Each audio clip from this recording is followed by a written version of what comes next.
Greetings, everyone. My name is KS Deepak and I welcome you all in the Shield IS episode of the Hindus News Analysis. तो चलिए देखते हैं कि कौन से articles that we're discussing today. So the first article is on the aspects of green hydrogen mission. But इस mission में समझने से पहले, इस मिशन के इंट्रिकेट्स को समझने से पहले, first we need to understand कि ग्रीन हाइड्रोजन होता क्या है, हाइड्रोजन क्यों इतना डिमांडिंग है, ग्रीन हाइड्रोजन के क्या क्या नुआंसेस हैं, उसके क्या क्या चैलेंजेस हैं, क्या इम्पैक्ट्स हैं. Then we'll be moving to the basic aspects of the mission in our first article. The second article is on a regulatory body known as CERC. So यहाँ पर बात करेंगे what is this body, इस body का formation क्यों हुआ, कैसे ये रेगुलेट करते हैं इलेक्ट्रिसिटी बॉडीज को, कैसे ये रेगुलेट करते हैं ट्रांसमिशन रेट्स को, क्या क्या बेसिक नुआंसेस हैं इस बॉडी के, that would be seeing in our second article. And then the third one is on the RBI ombudsman scheme. So यहाँ पर बात करेंगे what is this ombudsman scheme, ये किस पार्ट ऑफ वर्ल्ड से लिया गया, क्यों लिया गया, आरबीआई ओम्बड्समैन स्कीम के क्या क्या नुआंसेस हैं, वो कैसे कैसे कंप्लेंट्स रिसीव करते हैं, वो कैसे कोर्सिव एक्शंस ले सकते हैं, कैसे इन्वेस्टिगेशंस कर सकते हैं. All this nuances will be discussing in our third article. And as usual the fourth one is on the quiz of the day. So let's start with the first one, that is on the aspects of green hydrogen mission. अब ये जो green hydrogen है, it has been an important source of energy, it has been an important fuel for a quite a long time. और इसीलिए green hydrogen काफ़ी important है scientific perspective से भी, इकोनॉमिक पर्सपेक्टिव से भी. And that is why we have already cover this topic in great details in our 28 December video, जहां पर with the basics we have started कि फर्स्ट ऑफ ऑल कि hydrogen के कौन से फॉर्म्स होते हैं, what are the colour spectrums of hydrogen, green hydrogen क्या होता है, ब्लू हाइड्रोजन क्या होता है, ग्रे, ब्लैक, पिंक, हर एक टाइप के या हर एक कलर के हाइड्रोजन का क्या सिग्निफिकेंस रहता है, कैसे आप रिप्रेजेंट करते हैं.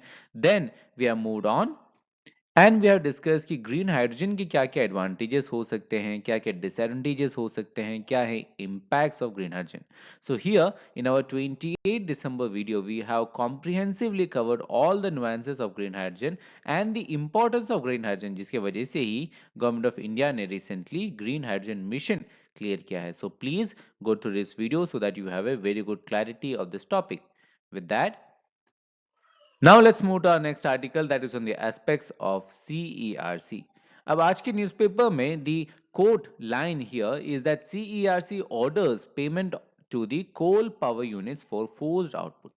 So यहाँ पर CERC जो है, CERC is an regulatory body और उसके nuances जो हैं वो काफ़ी important है, उसकी जो functions हैं वो काफ़ी important है, so that we ensure a competitive environment, at the same time we ensure a level playing field in the electricity regulatory issues. So इसीलिए इसके जो basic nuances है इस commission के, इस regulatory body के, that is very important from UPSC's perspective also. So let's start with the basics. So what is the CERC? So CERC जो है, it's an abbreviation of Central Electricity Regulatory Commission. So ये नाम से ही काफी evident है कि ये commission है जो कि इलेक्ट्रिसिटी को रेगुलेट करता है and it works at the central level.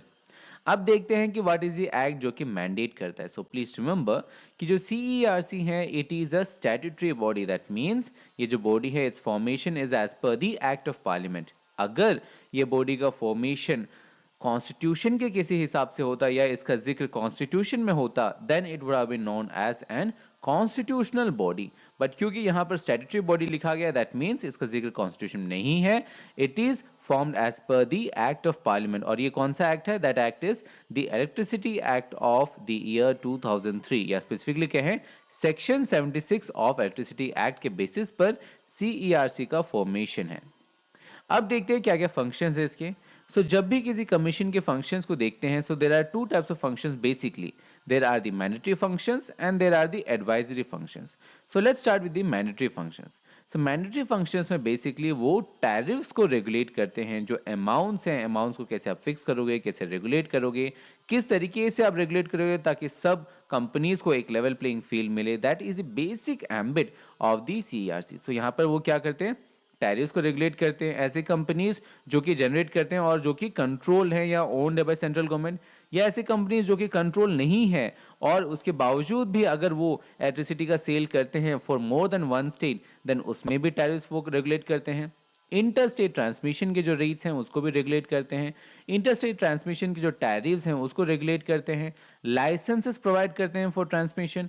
Improve करते हैं एक्सेस टू द इंफॉर्मेशन। अगर कोई डिस्प्यूट्स हो जाए किसी दो कंपनीज में तो वो डिस्प्यूट्स को भी वो रिजॉल्व करने की कोशिश करते हैं। उनके जो फीस हैं उसको भी लेवी करते हैं। So there is a lot of aspects, but most of the aspects is to make sure कि जितने भी कंपनीज हैं जो कि जनरेट कर रहे हैं, जो कि ट्रांसमिशन कर रहे हैं, उनमें एक लेवल प्लेइंग फील्ड हो और किसी भी कंपनी को एक अनड्यू एडवांटेज या अनड्यू डिसएडवांटेज ना मिले। That is the basic ambit of CERC. But इसके साथ साथ काफी सारे एडवाइजरी फंक्शंस भी हैं। For example, this is the body, this is the commission जो कि फॉर्मुलेट करने में हेल्प करता है the national electricity policy and the tariff policy. तो ये नेशनल लेवल पे जो पॉलिसी मेजर्स हैं वो भी ये बॉडी रिकमेंड करते हैं या ये बॉडी एडवाइस करते हैं उसके नुआंसेस पे। एट द सेम टाइम कैसे वो कंपटीशन को प्रमोट कर पाए, कैसे वो एफिशिएंसी को प्रमोट कर पाए, एट द सेम टाइम कैसे एक इकोनॉमी जो है उसे वो ग्रोथ कर पाए, उसे वो थ्रस्ट प्रोवाइड करें।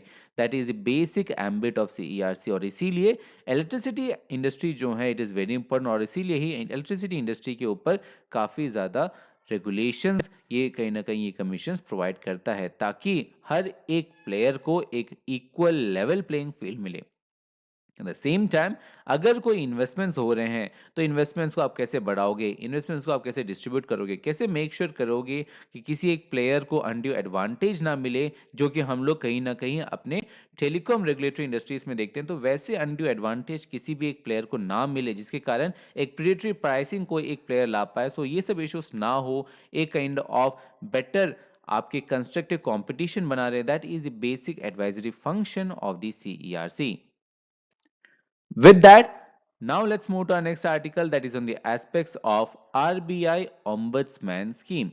So यहाँ पर Ombudsman के बेसिक से स्टार्ट करेंगे, फिर समझेंगे कि what is this RBI Ombudsman. So ombudsman कौन होते हैं? ऑम्बड्समैन एक गवर्नमेंट ऑफिशियल होता है जो कि डील करता है विद कंप्लेंट्स। कैसे कंप्लेंट्स? वैसे कंप्लेंट्स जो कि ऑर्डिनरी पीपल कहीं ना कहीं फाइल कर रहे हैं अगेंस्ट पब्लिक ऑफिशियल्स या पब्लिक ऑर्गेनाइजेशंस। फॉर एग्जांपल, अगर आपको किसी भी पब्लिक ऑर्गेनाइजेशन से दिए गए किसी भी सर्विसेज या पब्लिक ऑफिशियल्स के कोई भी सर्विसेज या कोई भी इश्यूज या कोई भी कंप्लेंट्स आपको फाइल करने हो, then you go to this official. और ये जो स्कीम है ऑम्बड्समैन का, ये जो कंसेप्ट है ऑम्बड्समैन का, that we have taken from Sweden. So you understand that it is an foreign concept.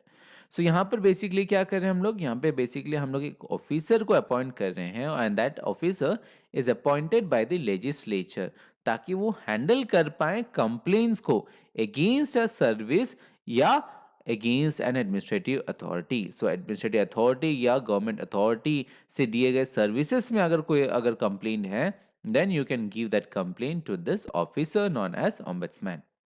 अब इंडिया में बात करें, इंडिया में ग्रीवेंसेस को रिजॉल्व करने के लिए, कंप्लेंट्स को रिजॉल्व करने के लिए जो ऑम्बड्समैन है वो बेसिकली 3 सेक्टर्स में हम लोग ने कहीं ना कहीं ऑम्बड्समैन रखे थे। There are the insurance ombudsman, income tax ombudsman and banking ombudsman. अब यहाँ पर देख रहे हैं कि हर एक सेक्टर में आपके पास अलग अलग ऑम्बड्समैन है। अब जब अलग अलग ऑम्बड्समैन है सीइंग द ग्रीवियंसेस या resolving the grievances in all the specific sectors, क्योंकि काफी सारे क्रॉस रेगुलेशंस होते हैं इन सब में, काफी सारे क्रॉस बाउंड्री एस्पेक्ट्स होते हैं, और इसीलिए ही अलग अलग ऑम्बड्समैन रखना काफी सारा कॉम्प्लिकेशंस और क्रिएट करता था, जिससे के कारण आपके जो ग्रीवियंसेस हैं वो रिजॉल्व नहीं हो पाते थे। और इसीलिए वे बैक इन 2021 आरबीआई ने डिसाइड किया कि we would be having one nation one ombudsman scheme. So ये क्या स्कीम है? सो ये स्कीम के अकॉर्डिंगली पहले हमारे पास 22 ऑम्बड्समैन ऑफिसर्स थे जो कि आरबीआई के डिफरेंट डिफरेंट लोकेशंस में अक्रॉस द कंट्री स्प्रेडेड थे। तो हम लोग ने यहाँ पर क्या किया? हम लोग ने यहाँ पर आरबीआई ने डिसाइड किया कि क्योंकि हमें कंज्यूमर प्रोटेक्शन को बेटर थ्रस्ट देना है, उसमें बेटर प्रेफरेंस देना है, और इसीलिए उन्होंने क्या किया, दे थॉट कि जितने भी ऑम्बड्समैन स्कीम्स हैं, for example the insurance scheme, the income tax ombudsman, the banking ombudsman, इन सबको इंटीग्रेट करें, और इन सबको इंटीग्रेट करके हम एक सिंगल ऑम्बड्समैन लाएं, जिसे हम लोग कहते हैं आरबीआई इंटीग्रेटेड ऑम्बड्समैन स्कीम। अब इसके थ्रू क्या करना चाहते हैं हम लोग? इसके थ्रू हम लोग चाहते हैं कि जो अल्टरनेट डिस्प्यूट रेजोल्यूशन मैकेनिज्म है, जिसके अगेंस्ट जिसके थ्रू हम लोग कंप्लेन दे सकते हैं कोई भी पब्लिक ऑफिशियल्स के दिए हुए सर्विसेज के खिलाफ, तो उसमें हम लोग उसे और स्ट्रीमलाइन करना चाहते हैं और सिंपलर करना चाहते हैं और मोर रिप्रेजेंटेटिव एंड रेस्पॉन्सिव करना चाहते हैं, ताकि कोई भी इशू ऐसा ना हो कि कोई भी आम नागरिक कंप्लेंट रजिस्टर करे और वो कंप्लेंट कहीं ना कहीं पेपर्स या फाइल्स के अंदर बच जाए या पेपर्स और फाइल्स के अंदर दब जाए। सो ये इश्यूज ना क्रिएट हो, इसीलिए we are coming up with the one nation one ombudsman scheme. और रिसेंटली आप देख भी सकते हैं कि डिफरेंट डिफरेंट सेक्शंस में ऐसे सिमिलर स्कीम्स हम ला रहे हैं। For example the one nation one ration card scheme also. So जितने भी स्कीम्स हैं यहाँ पर द बेसिक एम इज कि अगर हम लोग एक इंटीग्रेटेड मैकेनिज्म बनाए, सो यहाँ पर हम लोग जो भी इश्यूज हैं, जो भी मैंडेट है उस ऑर्गेनाइजेशन का, जो भी मैंडेट है उस स्कीम का, उसे हम लोग और स्ट्रीमलाइन कर पाएंगे, उसे और फाइनल बना पाएंगे। That is the basic aim. With that, now let's move to our next aspect, that is on the quiz of the day. So the first question is on the aspects of border surveillance system, and it is very important क्योंकि ये surveillance system है, it is related to India China boundary dispute also. The second one is on the strategic petroleum reserve. So again both these questions are based on current affairs, और इन questions के जो answers हैं along with the explanations would be provided to you in the form of PDF, जिसका जो link है वो आपको video के डिस्क्रिप्शन में मिल जाएगा। as well as जो PPT है जिसके ऊपर एनालिसिस किया, that also in the form of PDF, you would get a link in the video's description also. So stay tuned for more content. Thank you. See you tomorrow.